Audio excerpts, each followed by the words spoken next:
সফরে যাচ্ছে। বাংলাদেশের সাধারণ মানুষের সাথে বাংলাদেশ জাতীয়তাবাদী ছাত্র দলের একজন কর্মী হিসাবে আমিও এই সফরকে স্বাগত জানাই। এই সফরকে স্বাগত জানানোর পিছনে যে কারণগুলো তা আপনাদের সামনে আমি প্রথমে ব্যাখ্যা করতে চাই। আপনারা জানেন বাংলাদেশ জাতীয়তাবাদী দল বিএনপি প্রতিষ্ঠিত হওয়ার পর বাংলাদেশ জাতীয়তাবাদী দলের প্রতিষ্ঠাতা শহীদ প্রেসিডেন্ট জিয়াউর রহমান বীর উত্তমের ফরেন পলিসি ছিল সবার সাথে বন্ধুত্ব, কারোর সাথে বৈরিত নয়।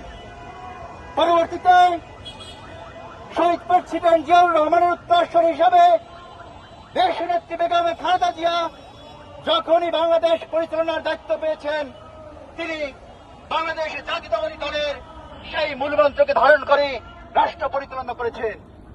কিন্তু আপনারা জানেন সময় এবং প্রেক্ষাপট একটি জাতির ভাষা, স্লোগান, অর্থনৈতিক সমৃদ্ধি, মুক্তি বিভিন্নভাবে তার গতিপথ পরিবর্তিত করতে পারে।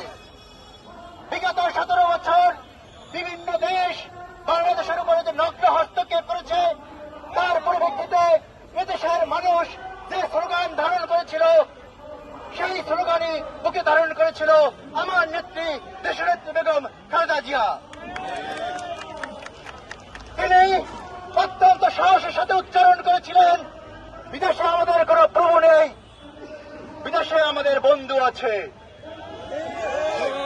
5 জানুয়ারি একটি উত্তরমার্কা নির্বাচনের পর দেশনেত্রী বেগম খালেদা জিয়া উচ্চারণ করেছিলেন, ওদের হাতে গোলামীর পিঞ্জির, আমাদের হাতে স্বাধীনতার পতাকা। সর্বশেষ যখন ছাত্র জনতা সেই গোলামীর পিঞ্জিরকে এই দেশ থেকে বিদায় করল, তখন বাংলাদেশের মানুষের আকাঙ্ক্ষা এবং বুকে একটি স্লোগান ধারণ করেছিল। সেই স্লোগানটি দিয়েছিলেন জনাব তারেক রহমান। সেই স্লোগানটি ছিল দিল্লি নয়, পিন্ডি নয়, বাংলাদেশ, সবার আগে বাংলাদেশ। তাহলে সবার আগে সেই বাংলাদেশ কি? সবার আগে সেই বাংলাদেশ হল বাংলাদেশের মানুষের আকাঙ্ক্ষাকে ধারণ করা, বাংলাদেশের অর্থনৈতিক মুক্তির কথা চিন্তা করা, বাংলাদেশের শিক্ষার কথা চিন্তা করা, সর্বোপরি বাংলাদেশের যা ভালো তাই সবার আগে বাংলাদেশ। সেই ধারণাকে ধারণ করে আপনারা জানেন বাংলাদেশের অর্থনৈতিক অবস্থা আজকের যে অবস্থায় এসে দাঁড়িয়েছে, তার পিছনে সবচেয়ে বড় প্রভাব ছিল আমাদের যে ফরেন প্রবাসীরা আছে, তাদের যে রেমিটেন্স, তার উপরে বাংলাদেশের আজকের এই অর্থনীতি দাঁড়িয়ে আছে। সেই অর্থনীতির সূচনা করেছিলেন শহীদ প্রেসিডেন্ট জিয়াউর রহমান বীর উত্তম। তিনি যখন প্রথম বিদেশ সফরে গিয়েছিলেন, তিনি বলেছিলেন সহায়তা নয়, কাজ চাই। সেই আদর্শকে ধারণ করে আপনারা জানেন জনাব তারেক রহমান প্রথমে মালয়েশিয়া সফরে যাচ্ছে। মালয়েশিয়া পৃথিবীর কোন পরাশক্তি নয়, কিন্তু বিগত 20-25 বছরে তারা পৃথিবীতে অর্থনৈতিক মুক্তি লাভ করেছে। তারা আমাদের সবচেয়ে বড় বন্ধু কোন জায়গায়? তারা আমাদের প্রায় 5 লক্ষেরও অধিক জনশক্তি রপ্তানি হয়, রপ্তানি বাংলাদেশের প্রবাসী সেখান থেকে ফরেন রেমিটেন্স পাঠায়। সেই মালয়েশিয়ার শ্রম বাজার দীর্ঘদিন বন্ধ ছিল। জনাব তারেক রহমানের সফরের মাধ্যমে আমরা পত্রিকা মারফত জেনেছি সেই শ্রম বাজার আবার নতুন করে উন্মুক্ত হচ্ছে।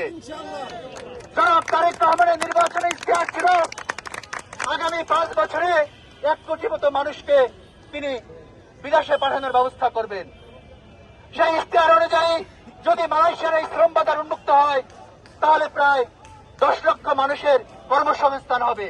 সেটা শুধু কর্মসংস্থান না, 10 লক্ষ পরিবার বাঁচবে এবং বাংলাদেশ বাঁচবে। সর্বোপরি আধুনিক এই বিশ্বে একটি দেশ ছাড়া আরেকটি দেশ চলতে পারে না। সেই ধারণাকে ধারণ করে শিক্ষা, বাণিজ্য এবং বিনিয়োগ বান্ধব একটি সরকার মালয়েশিয়ার পর 3 সফরে যাবে। সেইখানে বাংলাদেশের স্বার্থ রক্ষা করে সবার আগে বাংলাদেশকে ধারণ করে জনাব তারেক রহমান বাংলাদেশের জন্য সুফল বয়ে আনবে, এই আশাবাদ ব্যক্ত করে আজকের মতো শেষ করছি। বাংলাদেশ জিন্দাবাদ, জনাব তারেক রহমান জিন্দাবাদ, শহীদ প্রেসিডেন্ট জিয়াউর রহমান বীর উত্তম অমর হোক, মরহুমা বেগম খালেদা জিয়া অমর হোক। বাংলাদেশ জাতীয়তাবাদী ছাত্র দল জিন্দাবাদ, জিন্দাবাদ, জিন্দাবাদ। প্রধানমন্ত্রীর বিদেশ সফর সফল হোক, সফল হোক, প্রধানমন্ত্রীর বিদেশ সফর সফল হোক, সফল হোক, তারেক রহমানের বিদেশ সফর সফল হোক, সফল হোক, প্রধানমন্ত্রীর বিদেশ সফর সফল হোক, সফল হোক, তারেক রহমানের বিদেশ সফর সফল হোক, সফল হোক, প্রধানমন্ত্রীর বিদেশ সফর তারেক রহমানের বিদেশ সফর প্রধানমন্ত্রীর বিদেশ সফর প্রধানমন্ত্রীর বিদেশ সফর তারেক রহমানের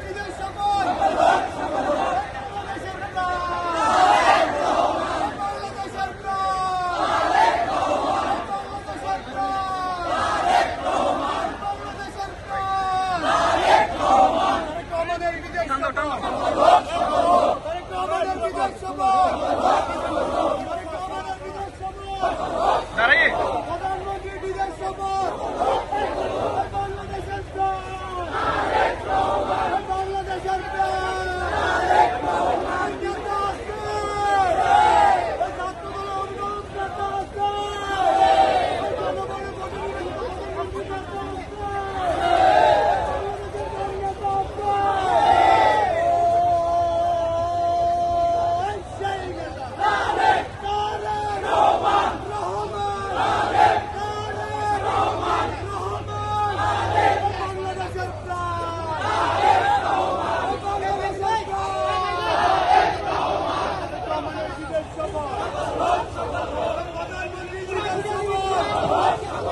তারেক রহমানের বিদেশ সফর প্রধানমন্ত্রীর বিদেশ সফর আমরা শক্তি আমরা তরুণ দল শহীদ বিহার গণাগণ বিহার গণাগণ রহমানের বাহুবল শিক্ষক চক্রবর্তী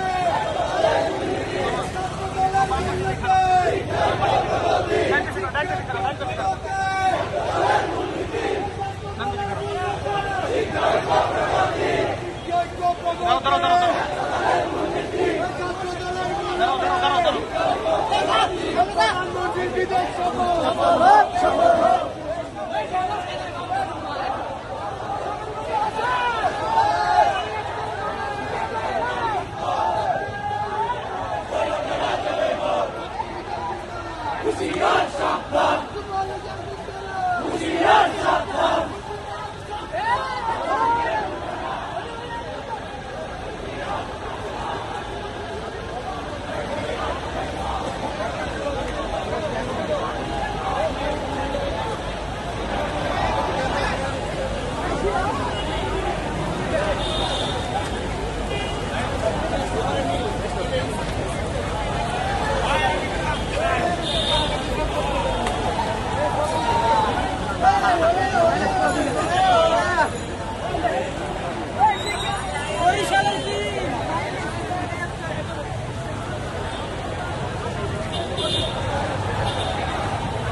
Hey!